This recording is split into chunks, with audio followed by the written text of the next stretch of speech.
We'll elect our governors. We'll have our ministers.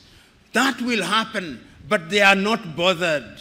After we have elected them, you'll then see them sending their arrows ahead. You'll see Bill Gates come and meet your president. You'll see Tony Blair come and meet your president. You'll see Macron come and meet your president. You'll see all of them. And then they will never admit, but they'll be told, if you want money in agriculture, behave this way. If you want money in this area, behave this way. They will never tell that to the Chinese. They will never tell that to the Indians. They will never tell that to the Vietnamese. They will never tell that to the Koreans. But in Africa, they tell us. That is why, as I speak to you now, under this new scramble, the IMF and the World Bank are back, telling you who to hire in your universities, what to sell and what not to sell. It is a sad situation. So today, as I look at Africa in that new scramble, the Chinese are here. I hope that this institution was not built by the Chinese.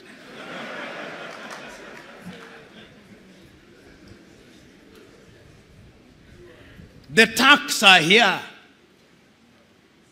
The British are here. The French are here. The Qataris are here. The Americans are here. This time round, they are so subtle that we don't even recognize them, but they control us. What are we going to do about it in order to develop? We must do something. And if we don't do that thing else, you who have been trained in this institution, you have traveled the world. You have traveled Nigeria. There are two things that you can do with your traveling. You can marvel. Says it is great in China. You can marvel. You can wonder or feel pain. I'm urging you to feel pain. To feel pain for the continent of Africa, and in your own way, when you go out there, go and do something about it, because it has also been demonstrated that it can be done. I've traveled across this continent and I've seen that development is possible. I was in Rwanda before 1994. I was in Rwanda in 1996. Genocide. 1 million dead. Its obituary written. Will never rise, they said. You go to Rwanda now. They are demonstrating that it can be done. Go to Kigali now. See what they are doing in the health sector in their own small way. See how they are collaborating in the area of mobile telephony in their own small way. It can be done. I've been to Botswana and I've seen what they are doing in their own small way. I've been to Mauritius, see what they are doing in their own small way. And they do not have the resources that other countries have. They do not have the resources that the Democratic Republic of Congo has. And I'm giving these examples to say that indeed it can be done, and it can be done within the continent of Africa. So what we must do is to begin to pull together, you know.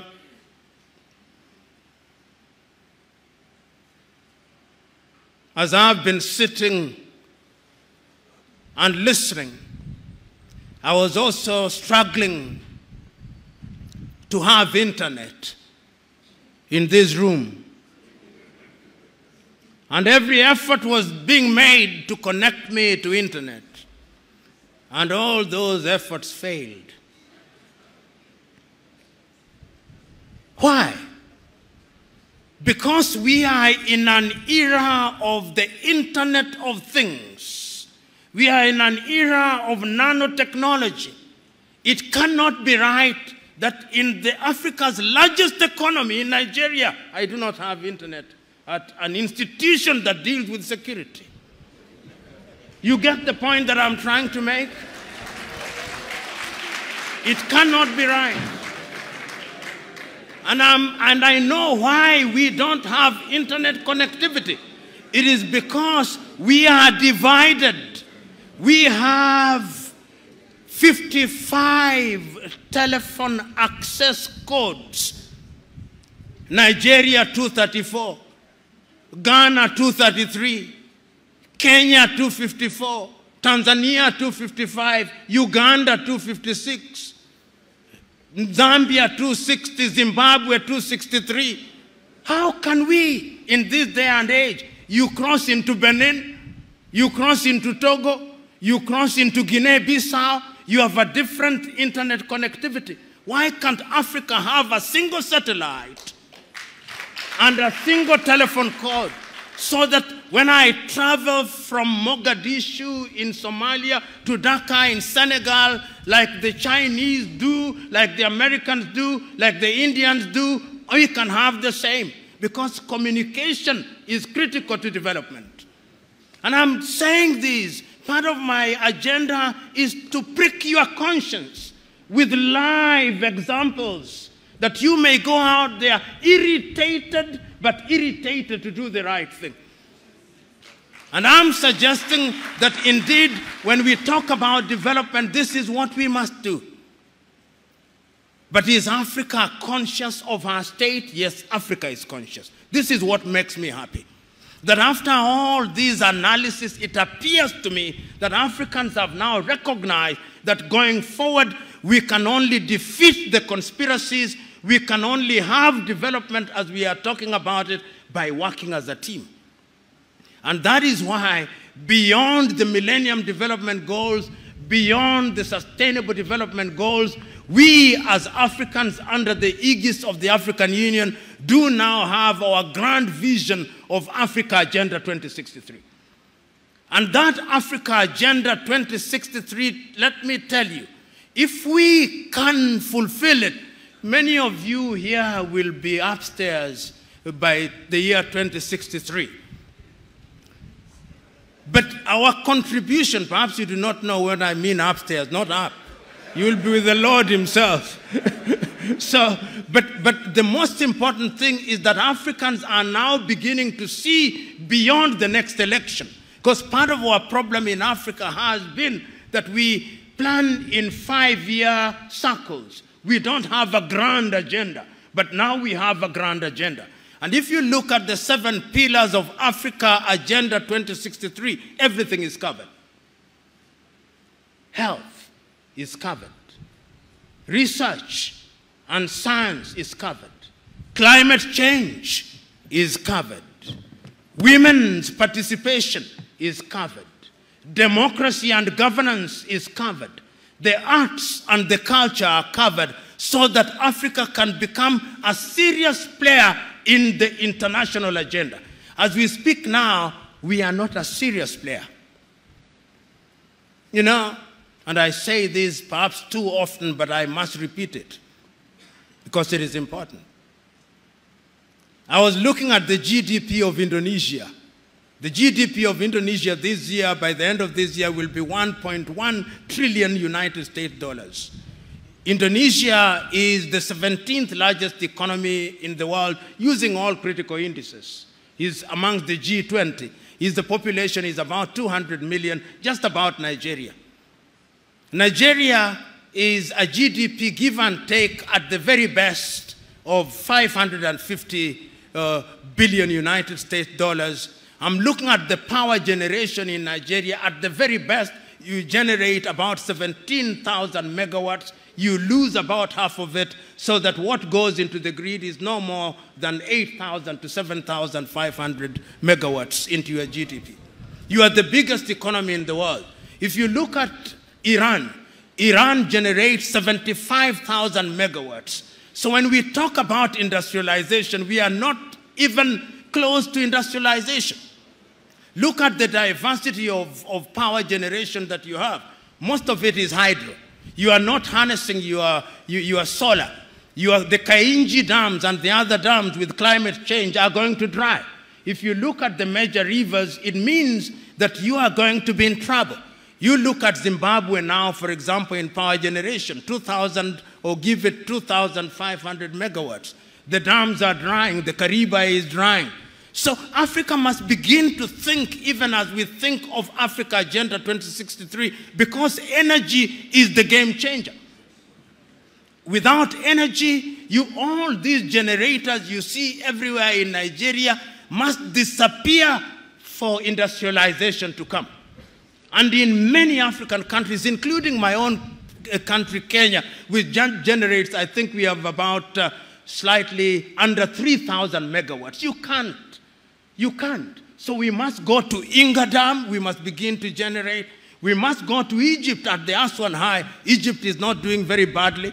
We must go to Inga, produce 40,000 megawatts. We must go to Ethiopia, the Grand Renaissance Dam, produce 10,000 megawatts. Then we talk of industrialization. And why do I talk about industrialization?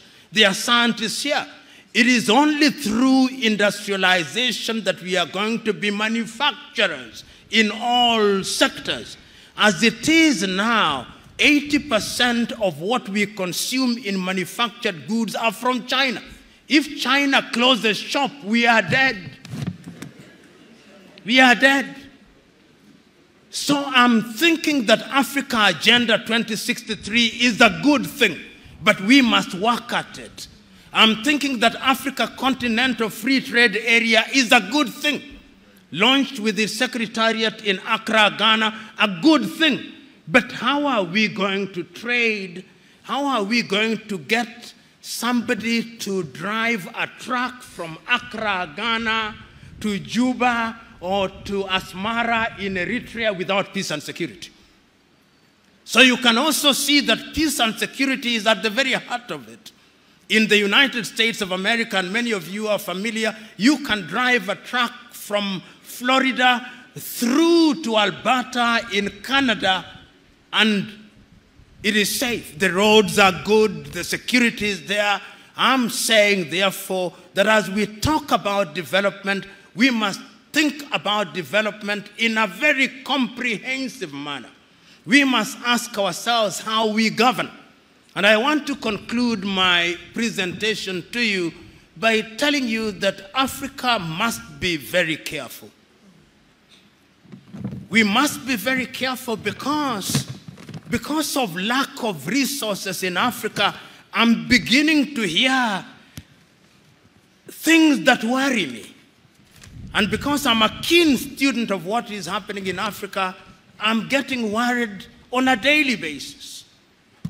The forces that divide us, the belief by many people in Africa that if we separated from our current countries, we would be better. It is beginning to happen.